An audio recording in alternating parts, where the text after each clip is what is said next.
Today on the channel, I'm joined by Ogechi, who is a past client of mine and has recently completed the Mind Gut program. Like many people who struggle with IBS, she experienced a very physically and emotionally challenging journey with a lot of pain, a lot of diarrhea and loose bowel movements, and a lot of bloating.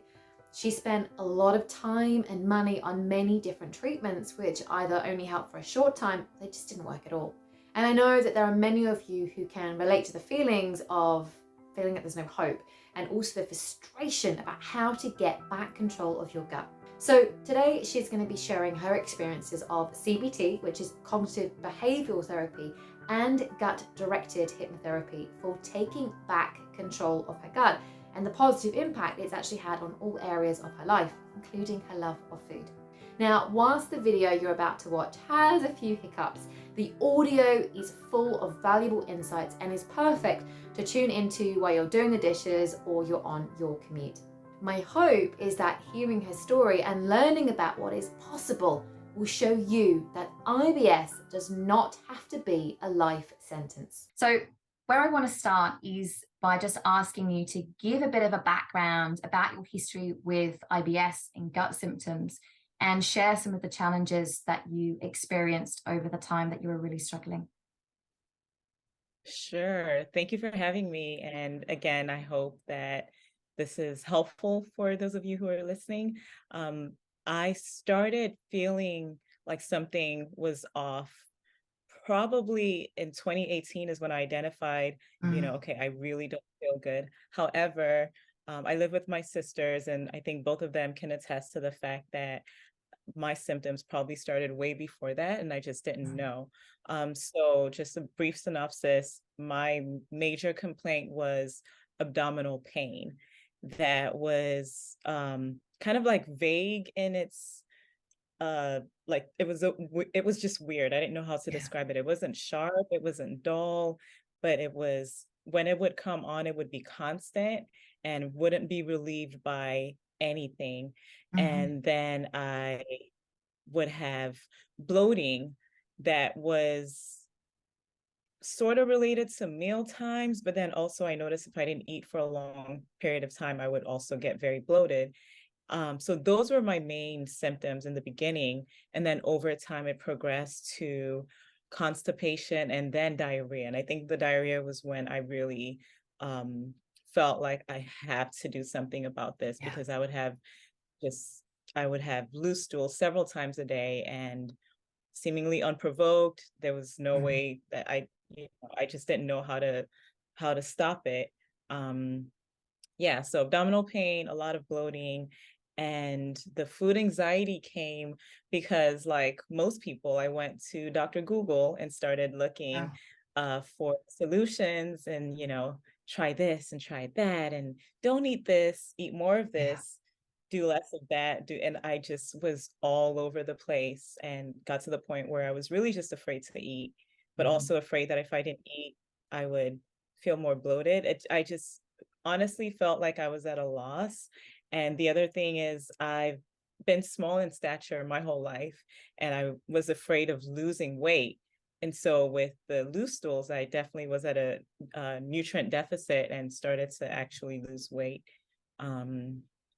Yeah, so that's kind of like what happened with my symptoms. I'm not sure if you want me to go more into kind of the progression and how I got to meeting with you.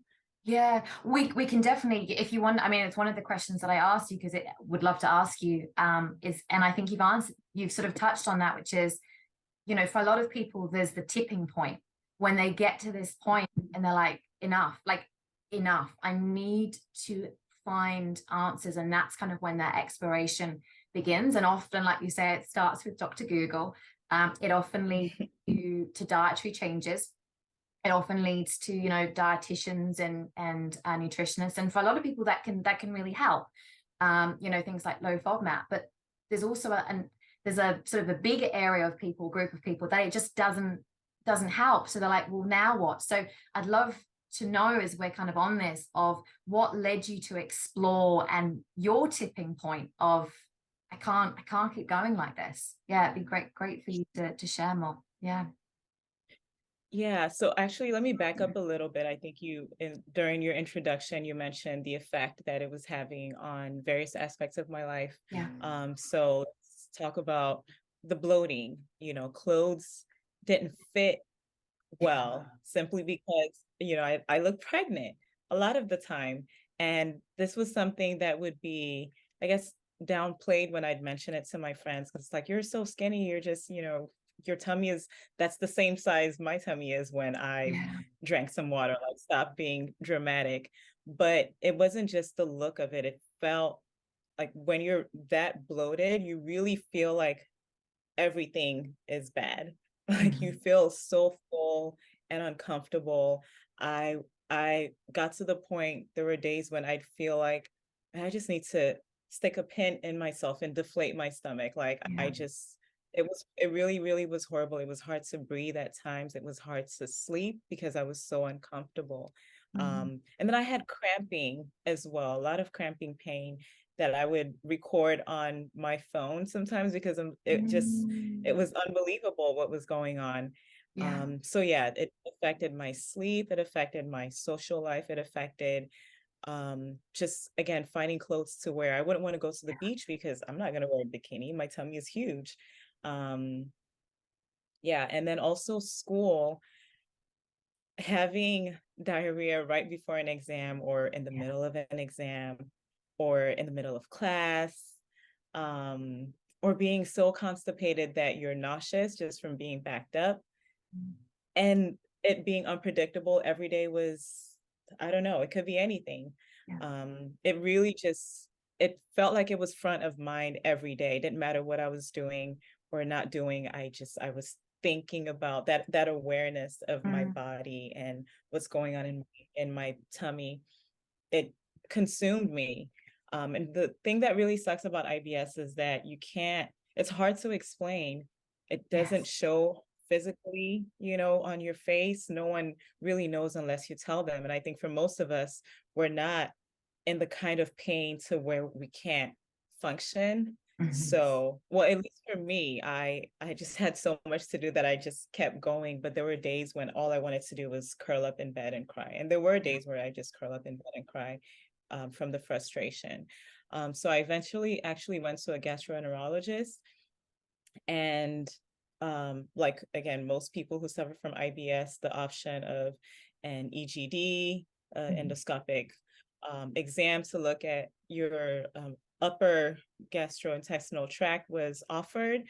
But based on the symptoms, he felt that, because it's a functional disease, we're not going to find anything. So Yeah. let's table that and try low FODMAP diet. Prior to that, we had already done blood work and ruled out any actual inflammatory disorders. We'd ruled out like Crohn's, ulcerative colitis, and ruled out any actual parasitical or antimicrobial problems. And so he felt confident it was irritable bowel, Yeah. I'm sorry, just IBS, and said, try low FODMAP. And so that was the first time with low FODMAPs that I found relief in a Mm. long time. It felt incredible. The bloating was gone, the diarrhea abated, and but I felt I was very constipated. I was incredibly Mm. constipated with low FODMAP. My dietary options were very, very limited, Yeah. and I'm someone who's followed a plant-based diet most of my life, and so, and I'm Nigerian, and the Mm. kinds of things we eat, if I felt like I couldn't really eat anything, but I felt better physically, so I was happy to continue, but I Yeah. just was really, really, really constipated.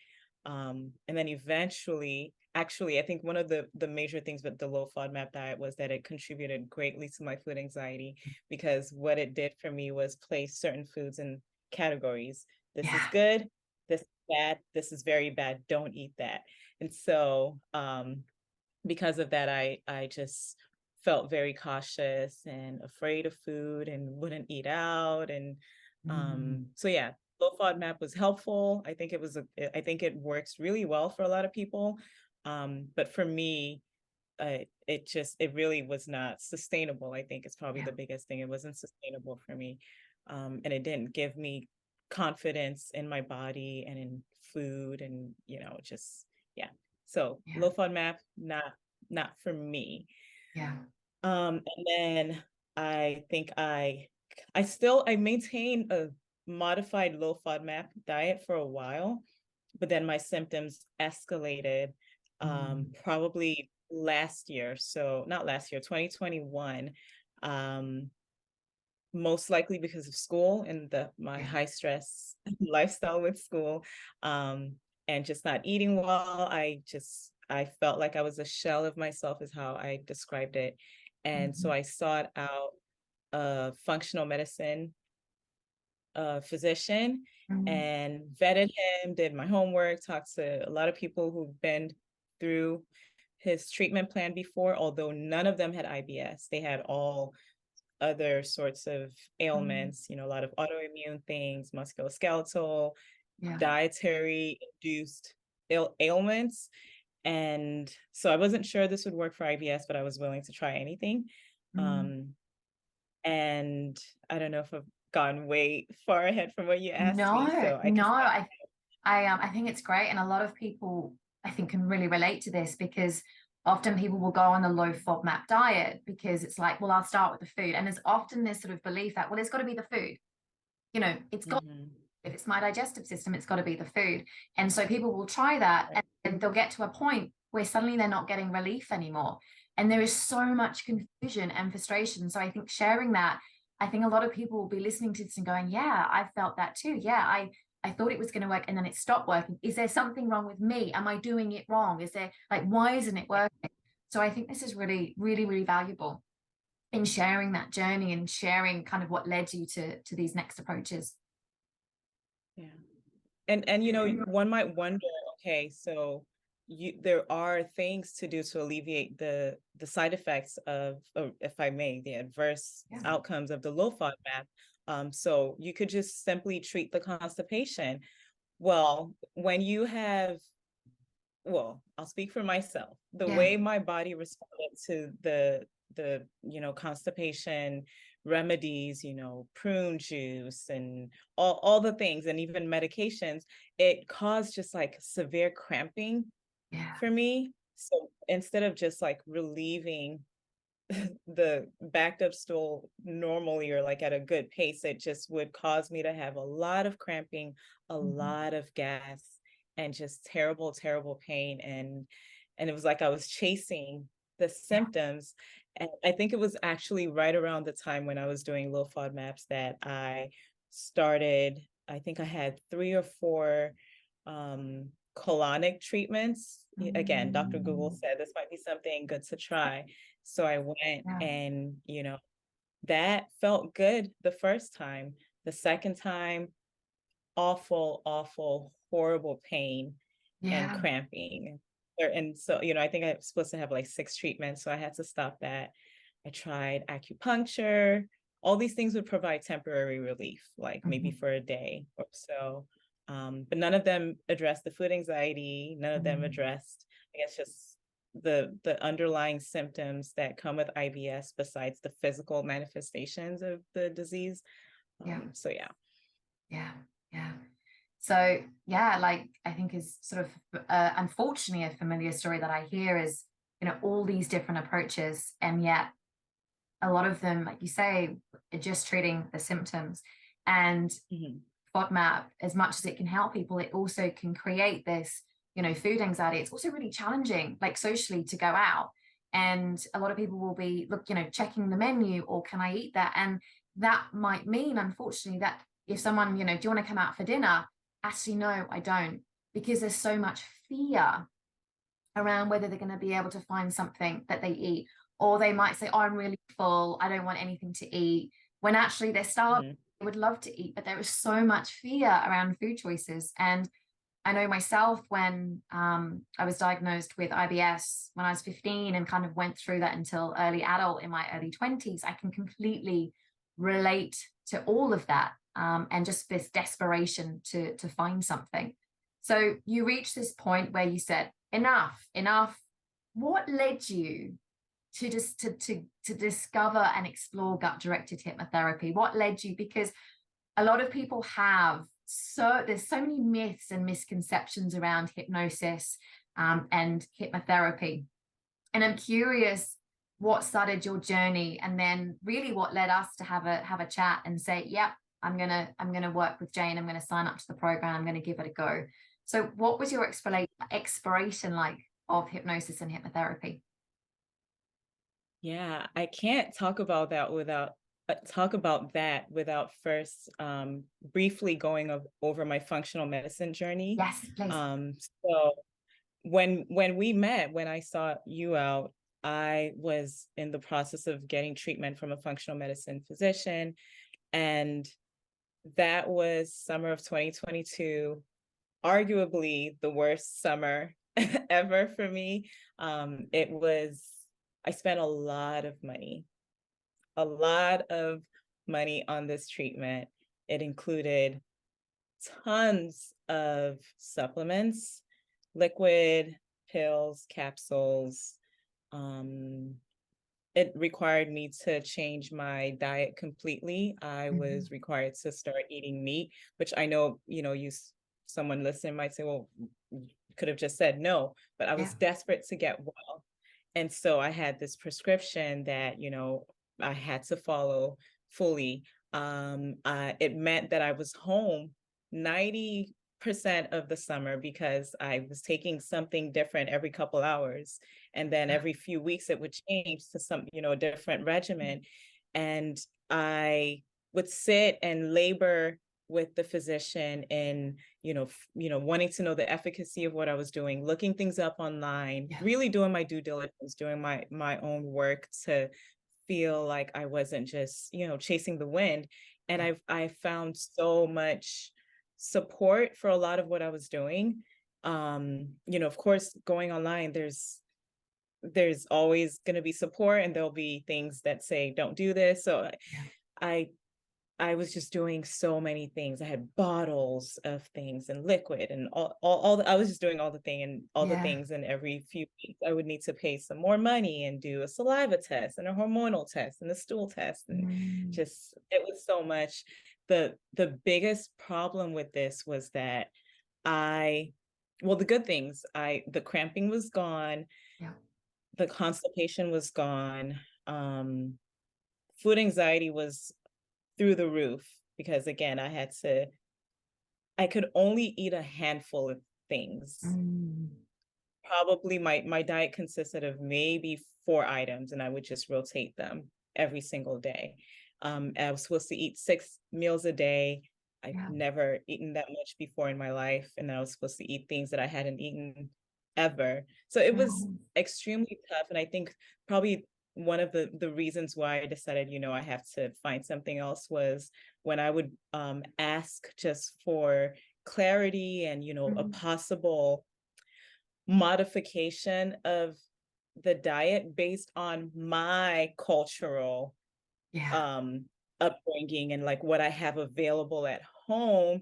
The response to me was very insensitive, because I'm Nigerian. I've been eating this way for over 30 years. And so I'm asking if there's maybe a way we can look into some of my native foods. And I'm doing that on my own and bringing it to you and saying, hey, could I possibly include this or exclude that? And it was just like, absolutely not. You're doing everything wrong. You just have to do it this way. And it was very culturally insensitive. And so for me, that was one of the reasons why I decided I had to find something else. In addition to the fact that I was just having tons of diarrhea, which I was told was a part of the treatment. Social isolation, cultural insensitivity, not feeling the relief that I thought I was supposed to. And then I think the timeline for the treatment became indefinite. It was like, we're going to go on this very strict elimination diet for 3 weeks, and then it became 6 weeks, and then it became 3 months, and it just felt unending, and I didn't feel good, and I wanted to stick it out and just trust the process, but I could feel my body dwindling, and I was about to go start school. Summer was going to be over, and I just knew it wasn't sustainable. Like, I have clinicals, and there's no way I'll be able to start. It just was not sustainable. And so during that time, I started looking for other options. And I'm someone who's always looking for always looking for things, excuse me. And so I ended up quitting the program, but before that, I came across your video on YouTube, and it was short, it was informative, it didn't feel gimmicky. And for some reason, I remember watching it and just being upset because I'd never heard about gut-directed hypnotherapy. Yeah. In all my years of searching, for some reason, it wasn't like I'd seen it and felt that I didn't want to explore it. I literally had just maybe I'd seen it and missed, like I didn't know anything about it. And so I started reading and watching more videos and searching online. And I found that the efficacy, or at least the studies that had been done on gut-directed hypnotherapy, showed higher response rates, and even what's the right word, like continual response in treatment. Yeah. And I was blown away. And so for me, I didn't necessarily have a hesitation as far as, just because of the fact that it was hypnotherapy. My initial reaction was to study more about it and read more about it. And then the more I did, the more I understood what it was. Yeah. And there was nothing mysterious or weird, Yeah. Scientific. Yeah. So yeah, I was curious, and then we had a meeting, and we went from there. Yeah. Yeah. Because it's kind of, it almost in some cases kind of falls into the, kind of the woo-woo. And there's often that, well, how can my mind influence my gut? And I don't think people, at that point put two and two together. And often when I and I might have used this example with you, but I sort of talk about, well, just imagine when you go for that first date or you go for that interview, how does your stomach feel? Think about the butterflies in your stomach. Think of where, there's this connection between, the thoughts that we have and the environment and situations and the gut. And so putting those two together for people, it's like, oh, okay. And so suddenly gut-directed hypnotherapy and this approach starts to make a lot more sense. So, thank you for sharing all of that. I'd love to know what led you to working one-to-one with a specialist such as myself. There's a number of mobile apps now on the market that sort of, people are using. And I'll often get, clients who have tried the apps, they haven't worked, they need that support. But for you decided to go straight in working one-to-one. And I'd love to hear your, what led you to do that. And maybe if you've got, any thoughts for people who are thinking about, which way, what should I pursue? If you've got any advice for people wondering sort of the best way forward for them. Yes, I have lots of thoughts. So one of the apps I download, actually, I think probably the only app I had heard of and downloaded was the Nerva IBS app. And I did try it, and the problem's not the app. The problem was me. My level of compliance was very poor. I just would prioritize everything but that. I think it's harder to interact with an app than it is with a person. So, and it's weird to say because I use apps all the time. A lot of us live on our phones and our laptops, and we're always busy. And I tend to, in every other area of my life, be self-driven and motivated, and I can do all these things. But for some reason, when it came to IBS, because I just tried so many different things and I just felt at a loss, I knew that I needed that extra support. And maybe if I had other people, or if I knew even just one other person who was suffering like I was, and we could do it together, maybe that would have worked. But for me, it wasn't an option that was helpful, even though I didn't use it to its fullest capacity. I'm sure it could have done more for me, but I wasn't in the place to appreciate what it had to offer. So I actually can't even speak to how good it works or not, but I needed that support. When I when I came to you, I didn't come with the expectation that this would work. So I wasn't, optimistic. I think I was Mm. just beat down and tired and just really ready to try anything. So I also felt like most people probably will, how how does this work? Why? Like, this doesn't make any sense. But the more I did research, the more I listened, I thought, well, it's worth a try. Other things haven't worked. And it does make sense, but Mm. also how? Like, Yeah. Yeah. I'm having all these really, really physical symptoms. Like, they're not in my head. Like, even if no one can see my pain, you see me running to the bathroom several times a day. Like, that's real. I'm not making it up. So how is it that, listening to somebody speak to me and having mindfulness and hypnotherapy, how could that work? So I was Yeah. definitely skeptical at first. And then I should say we had our first meeting via Zoom, and you were very patient in explaining just the process, the research behind it, the scientific evidence, and all of that. And I think something that really stood out to me was when I talked about what I was doing at the moment. At the time, I was currently still in treatment with the functional Yeah. medicine doctor. And you asked me, well, how long has it been and how do you feel?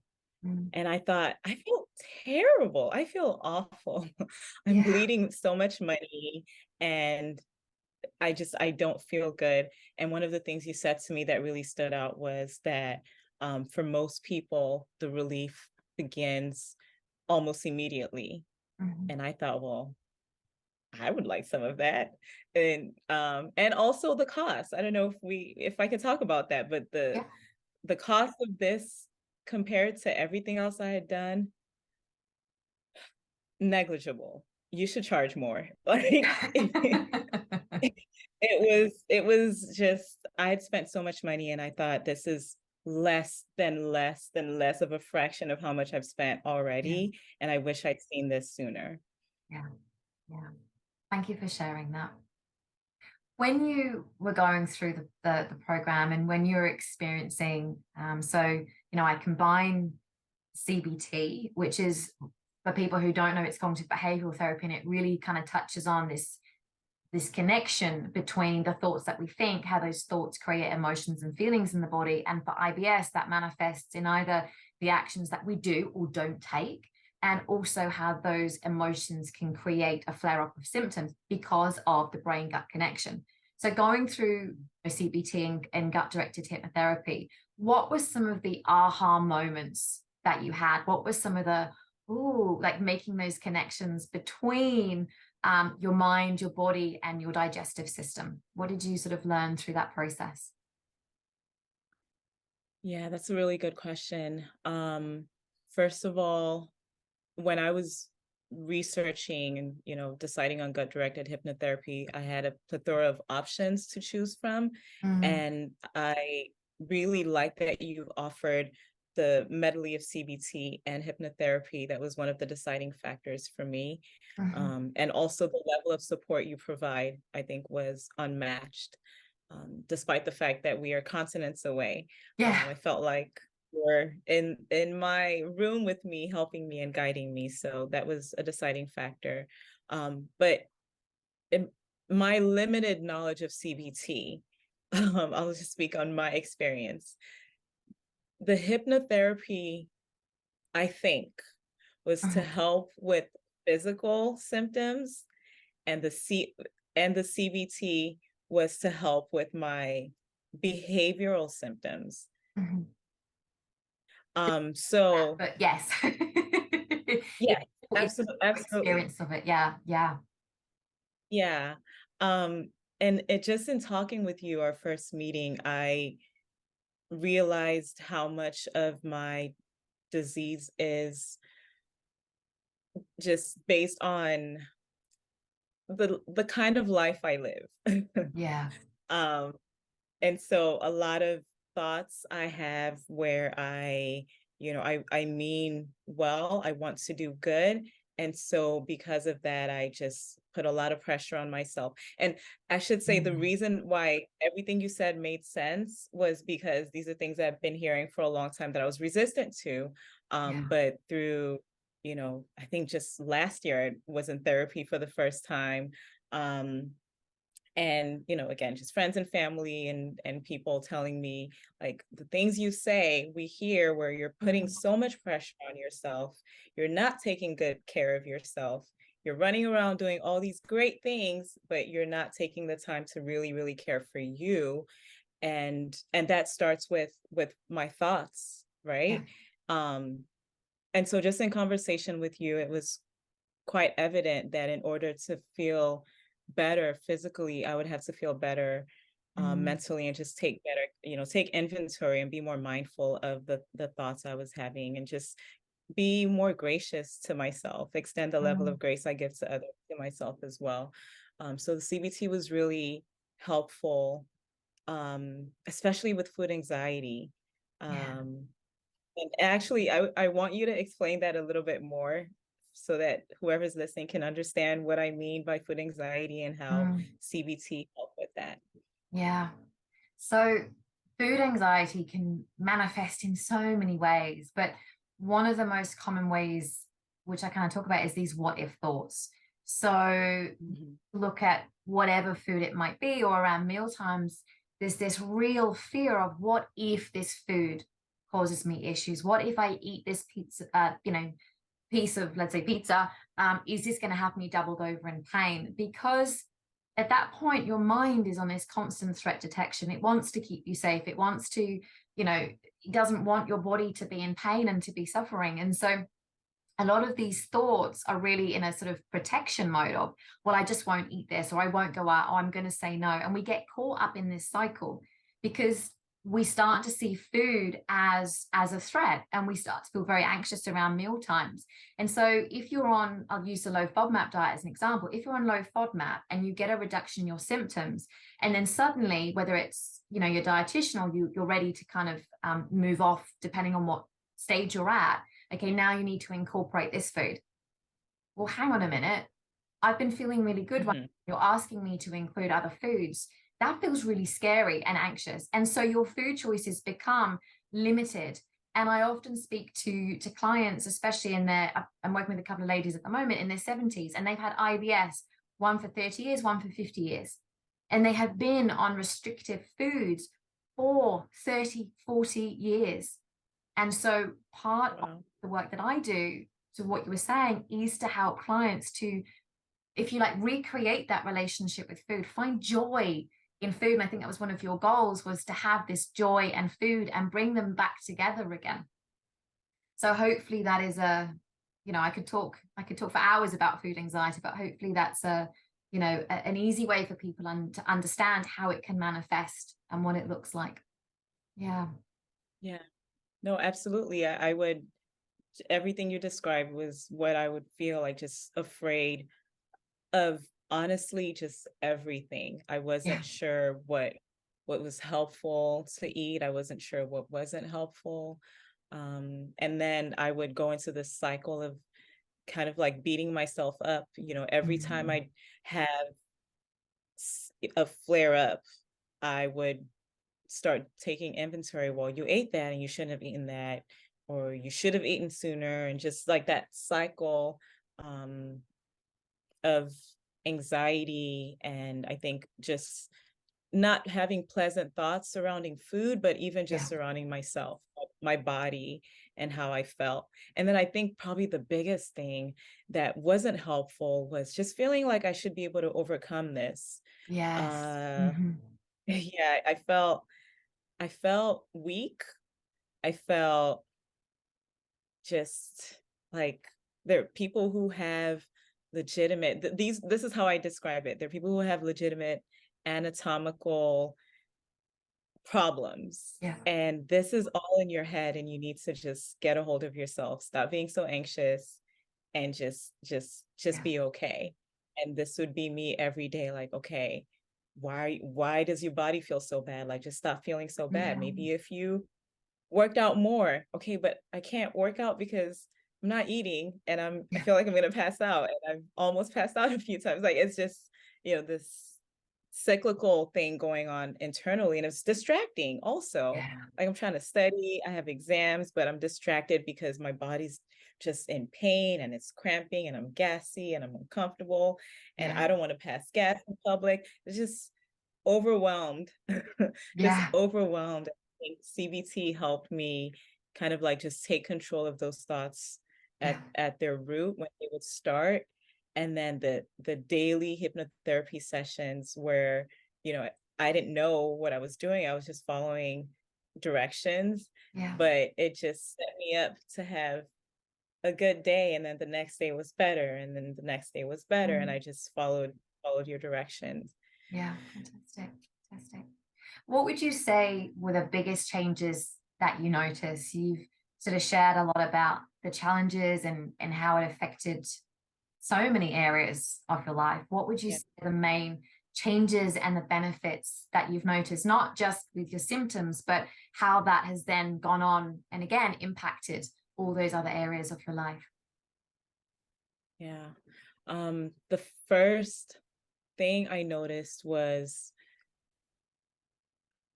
my resistance actually initially to you would always say, just be curious about food, right? Like, turn your thoughts about I'm afraid to eat that to, well, what if I eat that? How will I feel?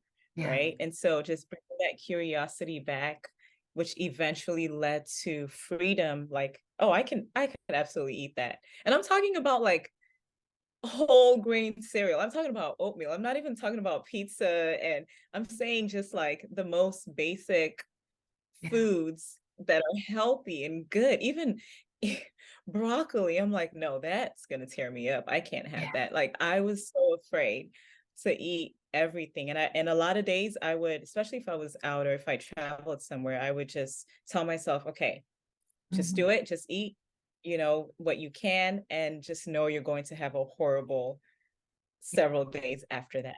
And so Yeah. just living like that was tough.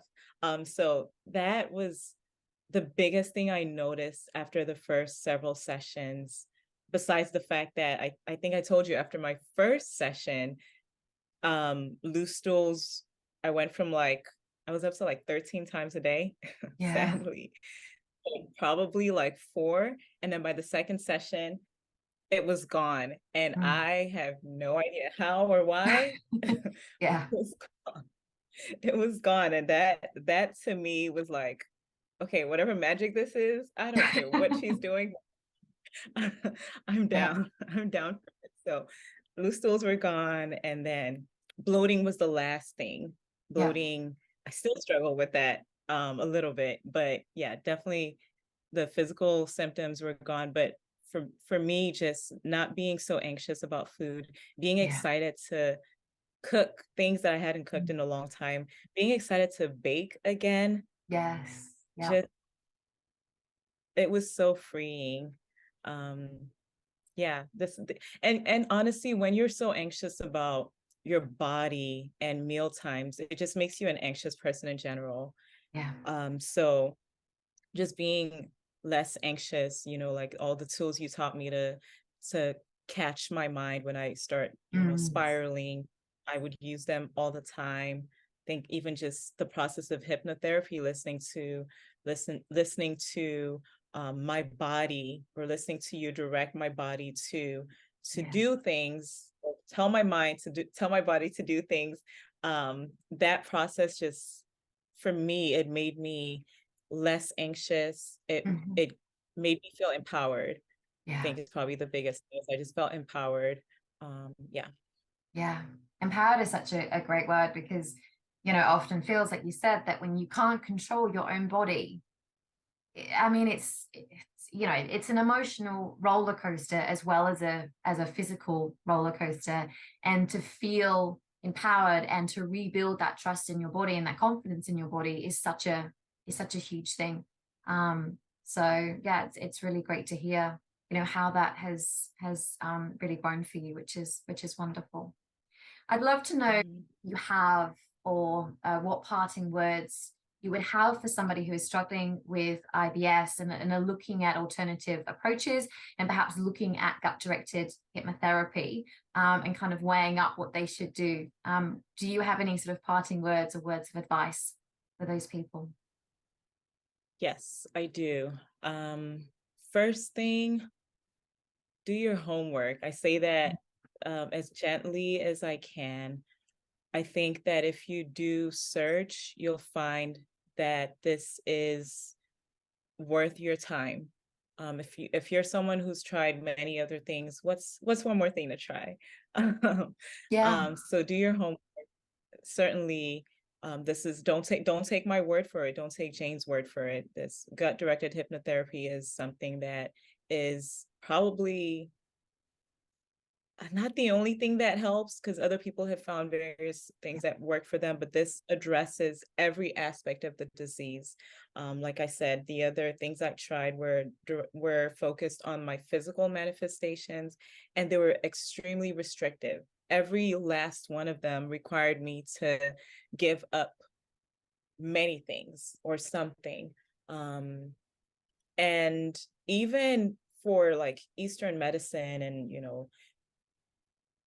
chiropractor, acupuncture, all of those things, they're wonderful. But as far as IBS goes, they were not helpful for me. And they also required me to leave my home and go somewhere to seek a treatment and to do that continuously. So the difference between all of those things and gut-directed hypnotherapy is that, one, it addressed every aspect of the disease, most wonderfully my mind, which that's the bedrock of everything, right? So if I take care of what's going on in here, then all my other organ systems, including my GI tract, would fare better. So this was helpful for all aspects of the disease, and it's something that I could do from the comfort of my own home. I know there are those who could seek out a practitioner where they physically go to them and get their sessions there, but then you still have to do maintenance work in and of yourself, which leads me to feeling empowered because I'm doing the work, I'm following direction, and I'm essentially treating myself based on the tools that I've been given. And lastly, there was no restriction. If anything, you were inviting me to be curious and try all the things I hadn't eaten, and all the things that I was told were bad for me, try them. And then the duration of therapy was just so practical and really perfect. It's like you offered that I could sign up per session. So just take it one session at a time. And you were very generous in saying that, you could really just sign up for 2 sessions. There are people who found enough relief from that, and that's fine. And I decided to go for the full 6 sessions. So the duration of treatment was ideal. The support, unmatched. Really, like I could email you at any time, and you provided recordings that I could use daily. I had a variety of them. I even had one for sleep. And I could go on and on. It was just so many things, no restrictions. Relief was immediate. My mind was empowered. Food anxiety was gone, and my symptoms were gone. And I didn't have to travel anywhere else. The cost, incomparable to anything else. I'm just very, very grateful, very grateful. And I would do this again. I would recommend it to anyone and everyone. I don't know of a restriction. I think, and sorry, I'm just going to say, I was resistant initially because I didn't think it would work. And I think another barrier I felt that I shared with you, I was like, I'm not someone whose mind is able to quiet down. I was like, I don't think I can do that. I don't think this is for me. Like, I'm not even good at listening and paying attention. Like, I feel like I'm going to tune out and you're going to tell me to do something and I'm not going to do it. And you said to me, it's not about doing it perfectly. Even if your mind wanders, that's okay. Just when you're able to catch back onto what's going on, just redirect yourself. And I felt, I don't have to do this perfectly. That's fine. I think our first treatment, I fell asleep. So Yeah, yeah, And you're not supposed to fall asleep, but I fell asleep, and you were like, just come back in when when you wake up. yeah, So it was just a very gentle way of healing, where everything else felt like I was beating myself up and my body was being yeah, beat up. yeah. It was great. That's so wonderful. Thank you for sharing all of that. And it's been amazing. I remember our first initial conversation when, you were telling me about, the restrictions and everything, the foods I think were in red. And, I said, looking at that food list, how does that, make you feel? And that was one of the starting points. And I think, we can often get our minds and we can logically look at this. And I was like, it must be this, or it must be that, it must be the food. And it's sometimes, we've got to drop into that feeling, because it's really the feelings that create so much in the body, and those feelings come from the thoughts. And so we need to look at the whole of it, not just part of it symptomatically. It's really, and that's great. So thank you. I really value so much of your time for coming here, sharing your experiences and sharing your journey. And my real hope is that it gives other people hope, because with IBS, it can be a real shortage of hope. You've gone from this thing to that thing, and there's, you're constantly looking, you're constantly feeling frustrated and confused, because, most doctors just don't really understand IBS. And so I hope this inspires people, and it shows that there is, or are, approaches outside of having to stick on a restrictive diet for years and decades, and also following medications that, whilst helpful in the short term, can cause side effects and then cause other symptoms. So for anyone who is interested in learning more about the Calm Gut program and is ready to transform their IBS, there's a link below in the description. And if you're curious about gut-directed hypnotherapy and you want to experience this firsthand, then you'll find a couple of sessions linked on your screen now. As always, I hope you found this helpful, and if you have any questions on today's episode, then you can just pop them down below in the comments. Thank you for watching, and I'll see you soon.